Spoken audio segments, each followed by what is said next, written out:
Growing up, I loved spending time with my grandma and grandpa Smart. Grandma delighted in her family, babies, flowers in bloom, and nature in general, always loving to lay with us in the grass, finding pictures in the clouds. My grandpa was a horseman, a farmer, the hardest working person I'll ever know. He taught me how to saddle and ride a horse, picking me up and taking me on long morning rides in silence. The squeak of the saddle and the sounds of the birds and the breeze suddenly looming loudly in my ears. At first, that silence was uncomfortable to me. Then I began to relish it as he rode slightly ahead, pointing out a baby fawn, an eagle, or a rabbit racing through the underbrush.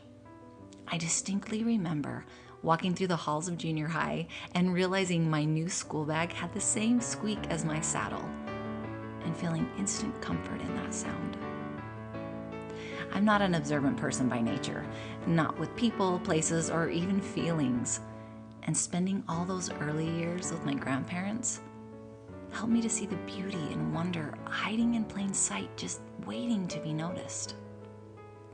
The other morning, I was on a walkabout in the foothills behind my house, my mind brooding, my mood as gray as the sky above me. Suddenly, I found a miniature riot of color at my feet, and my early training jumped to the front of my mind. What at first glance seemed to be a dreary and dry landscape came alive with little bright blooms wherever I laid my eyes.